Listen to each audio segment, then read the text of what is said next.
Hello everyone, this is me Shransh Mishra. I'm studying visual communication with specialization in audio engineering at SI Mumbai.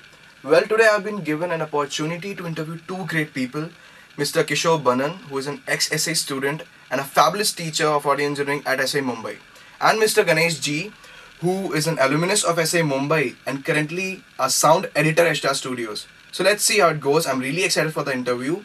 Follow me. How has your education in audio engineering from SAE shaped up your career? See, the whole point of essay is to basically give you a overview of the entire audio engineering industry. It teaches you basically the fundamentals. Okay, so because that is the part which is given importance, you are ready to take on any kind of job later on. So I have joined SE as a faculty. Obviously the training that I received is useful for me to continue with my skills as a trainer, as a faculty. So in my regard, that's how it has helped me. What is the thing that has motivated you to teach audio to the students?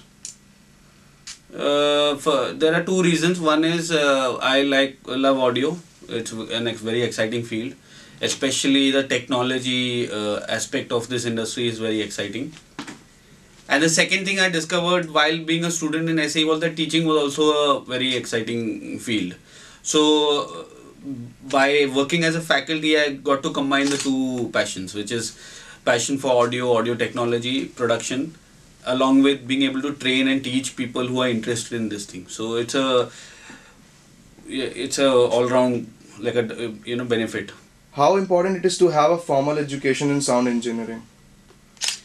Very important, because what's happened now is that basically in the past 15 years sound engineering has got computerized.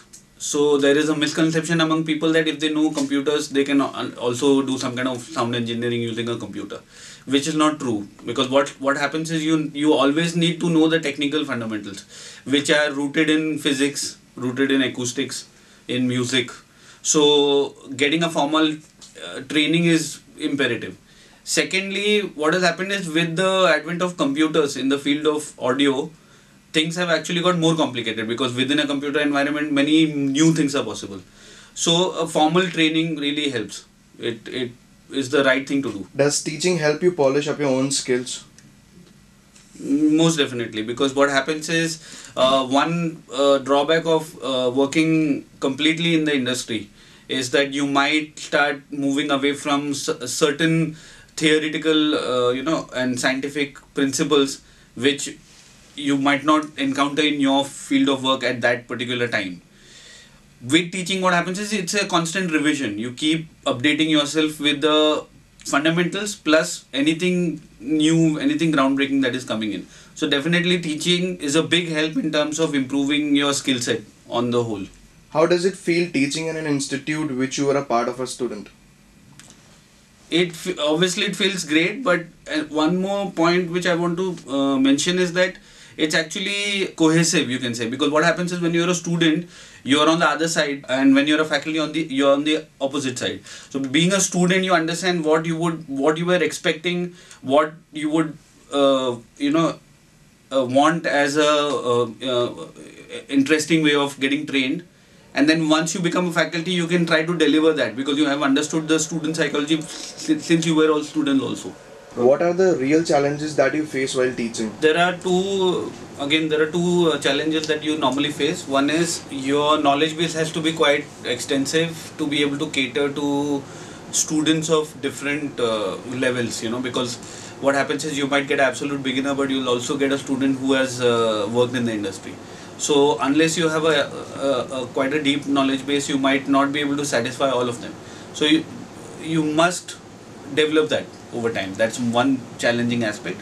The second challenging aspect is to basically keep abreast of all the industry methods and techniques with any equipment, any production technique.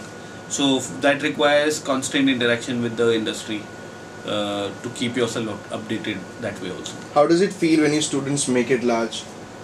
It feels great, because actually, no matter what they do within the campus, you can never tell for sure what they're going to achieve outside.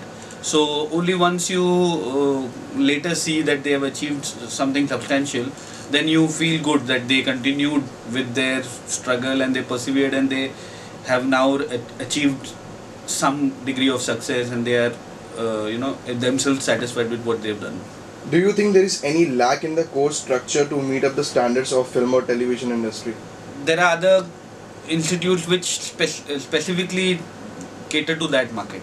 SAE is not only about that. We also get into music production aspect as well. So you could say that like for speaking for a sound engineering student, more exposure to video based knowledge, video based training, that would be useful.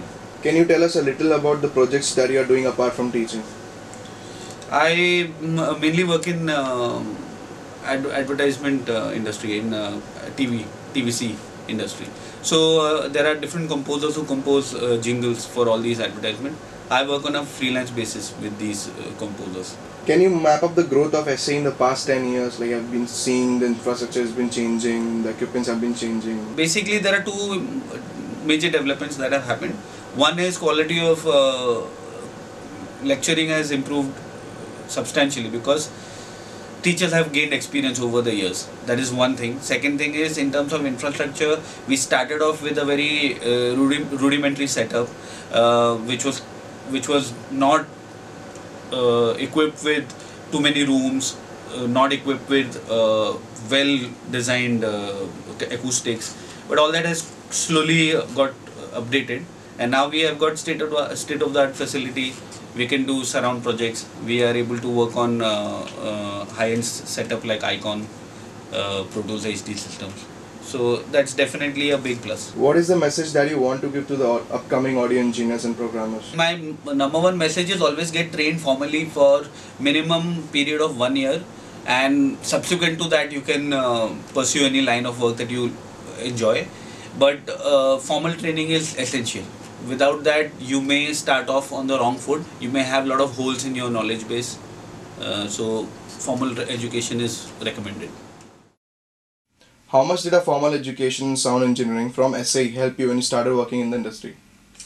See, formal education is important because usually the industry, or when you join straight to work, you get more of a practical experience. But any practice or any practical knowledge has to be backed by sufficient knowledge in theory, because what the theory explains the principles and why you do a certain thing in a certain way.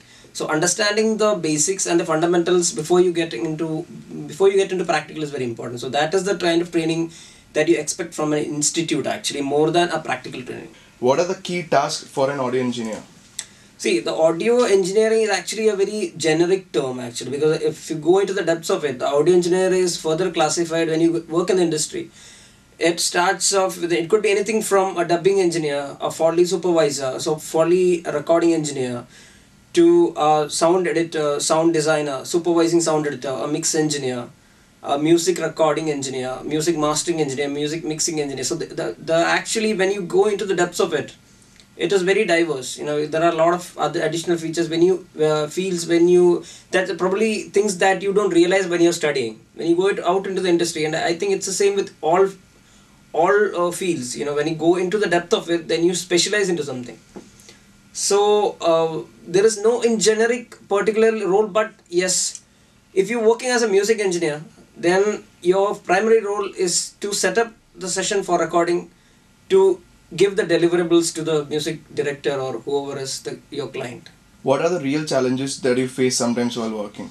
Every day is a challenge, actually. There is no particular challenge, you know, because what happens when you get into a creative field again, each day is new as it comes, and that is why the knowledge in theory is very important, like I said before, because that is where you start.